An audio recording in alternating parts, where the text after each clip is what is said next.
बिस्मिल्लाहिर्रहमानिर्रहीम अस्सलामुअलैकुम and welcome back to my channel. तो कैसे हैं जी आप सब लोग। मैं उम्मीद करती हूँ कि सब खैरियत से होंगे।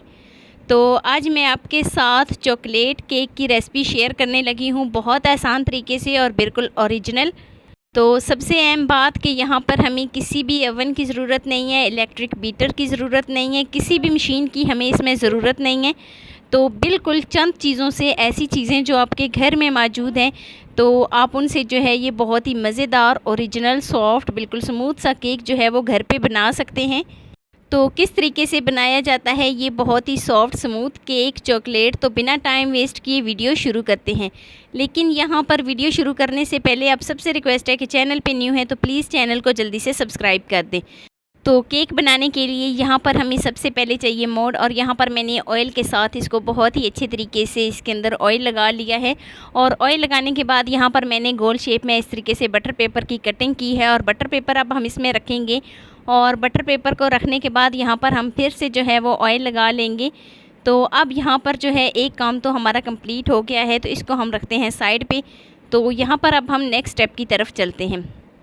तो नेक्स्ट स्टेप में एक बॉल में यहाँ पर मैंने 2 अदद अंडे लिए हैं। अंडे जो हैं वो हमारे फ्रिज में नहीं पड़े हुए थे, जो मैंने वैसे ही किचन में रख दिए थे, रूम टेम्परेचर पर हैं। तो यहाँ पर मैं इसमें 2 अदद अंडे शामिल करूँगी। तो अंडे शामिल करने के बाद यहाँ पर मैं इसमें 1 कप चीनी शामिल करूँगी, पिसी हुई चीनी शामिल करूँगी। इसको मैंने सिंपल चीनी ली थी और उसको मैंने ग्राइंड कर लिया था जो जूसर मशीन होती है उसमें। तो यहाँ पर मैंने एक हैंड मिक्सचर लिया है, उसको यहाँ पर मैं इसको बहुत ही अच्छे तरीके से मिक्स करूँगी।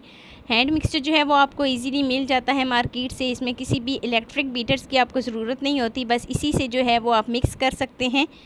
तो बहुत ही अच्छे तरीके से मिक्स हो जाने के बाद यहाँ पर मैं इसमें 1/4 कप जो है यहाँ पर मैं इसमें जो है वो ऑयल शामिल करूँगी, यानी 1 कप का चौथा हिस्सा यहाँ पर मैं इसमें ऑयल शामिल करूँगी। और शामिल करने के बाद यहाँ पर मैं इसको बहुत ही अच्छे तरीके से मिक्स कर लूँगी। तो मिक्स करने के बाद अब चलते हैं जी नेक्स्ट स्टेप की तरफ। एक मैंने इस तरीके से छन्नी ली है, तो इसमें मैं यहाँ पर 1 कप जो है वो मैदा डालूँगी। तो यहाँ पर 1 कप मैदा डालने के बाद यहाँ पर मैं इसमें ले रही हूँ हाफ़ टेबल स्पून जो है वो बेकिंग पाउडर। और half table spoon baking powder डालने के बाद यहाँ पर मैं इसमें 2 टेबल स्पून लूँगी कोको पाउडर। तो कोको पाउडर ऐड करने के बाद यहाँ पर मैं इसको बहुत ही अच्छी तरीके से छान लूँगी ताकि इसमें कोई भी गुठली वगैरह ना बने।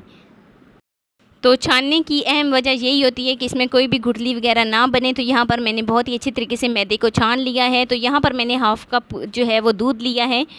तो यहाँ पर मैं इसमें दूध शामिल करूँगी, हाफ़ कप यहाँ पर मैंने दूध लिया है। तो दूध शामिल करने के बाद यहाँ पर मैं इसको फिर से बहुत ही अच्छे तरीके से मिक्स करूँगी। तो अच्छे तरीके से यहाँ पे मिक्स करूँगी यहाँ तक कि ये जो इसका वाइट कलर है वो चेंज हो जाए, कोई भी इसमें गुठली वगैरह नहीं बननी चाहिए। तो यहाँ पर इसको मैं मिक्स करूँगी 3 से 4 मिनट के लिए, लगातार इसको मिक्स करती रहूँगी। तो मिक्स करने के बाद ये कुछ इस शेप में आ जाएगा, इस तरीके से हो जाएगा। तो यहाँ पर देख सकते हैं आप, ये ना ही बहुत ज़्यादा पतला है और ना ही बहुत ज़्यादा गाढ़ा। जो हमने मिक्सचर तैयार किया है वो ना तो बहुत ज़्यादा पतला होना चाहिए और ना ही बहुत ज़्यादा गाढ़ा होना चाहिए। तो आप देख सकते हैं इसकी ये वाली कंडीशन होनी चाहिए। तो ये हमारा जो है वो तैयार हो गया है। अब चलते हैं जी नेक्स्ट स्टेप की तरफ। तो नेक्स्ट स्टेप में जो मोल्ड में मैंने बटर पेपर लगा के रखा था, तो ये अब हम सारा इसमें शामिल करेंगे। तो यहाँ पर हम जो है बर्तन को बहुत ही अच्छे तरीके से साफ़ करेंगे। बर्तन को बहुत ही अच्छे तरीके से साफ़ किया करें, इससे हमारे रिस्क में इजाफ़ा होता है। तो यहाँ पर जो है हमने सारा मिक्सचर इस मोल्ड में ऐड कर लिया है। तो यहाँ पर मैंने लिया है प्रेशर कुकर। तो प्रेशर कुकर में यहाँ पर मैं स्टीमर रखूँगी। स्टीमर रखने के बाद इसके ऊपर यहाँ पर मैं इसके ऊपर जो है वो मोल्ड रखूँगी। और मोल्ड रखने के बाद यहाँ पर मैं इसको कवर कर दूँगी 1 घंटे के लिए। तो बिल्कुल ज़ीरो फ्लेम पे होनी चाहिए। तो 1 घंटे में मैं अपने सारे काम जो मेरे रह गए हैं वो ख़त्म कर लेती हूँ। तो 1 घंटे के बाद आपसे मिलती हूँ। तो 1 घंटा हो गया है और यहाँ पर मैं आपको चेक करा लेती हूँ। केक जो है वो चेक करने का तरीक़ेकार ये है कि हम इसमें एक स्टिक डालेंगे। अगर तो स्टिक जो है वो बिल्कुल ड्राई होगी तो मतलब हमारा केक जो है वो बहुत ही अच्छे तरीके से बन गया है। अगर केक में जो है वो स्टिक के साथ लगा होगा तो मतलब कि हमारा केक जो है वो अच्छे तरीके से बेक नहीं हुआ। तो यहाँ पर अब मैं इसको निकाल लेती हूँ। तो इसको निकालने का तरीक़ेकार ये है कि यहाँ पर हमने इसमें छुरी का इस्तेमाल नहीं करना। छुरी से क्या होता है कि केक टूट जाता है। हम एक स्पैचुला की मदद से इस तरीके से साइडें इसकी जो हैं वो अलग कर लेंगे। तो साइडें जो हैं इस तरीके से हमने सारी अलग कर ली हैं। तो साइडें अलग करने के बाद नीचे तो वैसे भी बटर पेपर था, नीचे से तो वैसे ही वो आसानी से निकल जाएगा। तो साइडें जो हैं वो यहाँ पर मैंने अलग कर ली हैं। तो अलग करने के बाद अब मैं इसको जो है वो पलट लेती हूँ एक प्लेट में। तो एक प्लेट में निकालने के बाद जो हमने इसके ऊपर बटर पेपर लगाया था उसको यहाँ पर मैं रिमूव कर दूँगी। तो आप कंडीशन चेक करें केक की, बहुत ही अच्छी तरीके से हमारा केक जो है वो बनकर तैयार हो गया है। तो ये देखें जी, माशाल्लाह हमारा केक बहुत ही सॉफ्ट स्मूथ सा हमारा केक जो है वो बनकर तैयार हो गया है। ना ही कहीं से जला है और ना ही ये कच्चा है। तो मैं आपको एक दफ़ा प्रेस करके दिखा देती हूँ कि ये कितना ज़्यादा सॉफ्ट है।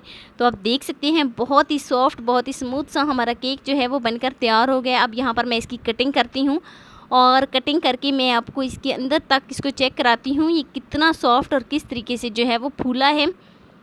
और बहुत ही फूला फूला सा केक जो है वो हमारा बन गया है माशाल्लाह। देखें जी, आप भी ज़रूर ट्राई कीजिएगा मेरी इस रेसिपी को। तो अगर आपको भी मेरी वीडियो ज़रा सी भी अच्छी लगी हो तो वीडियो को लाजमी लाइक कर देना। फर्स्ट टाइम है चैनल पे तो चैनल को लाजमी सब्सक्राइब कर देना और बेल आइकन को प्रेस कर देना ताकि मेरी डेली की वीडियो आप तक पहुँच सके। दोस्तों के साथ, फैमिलीज़ में शेयर करना मत भूलना। मुझे अपनी दुआओं में याद रखना। मिलते हैं नेक्स्ट वीडियो में एक नई रेसिपी के साथ। अल्लाह हाफिज़।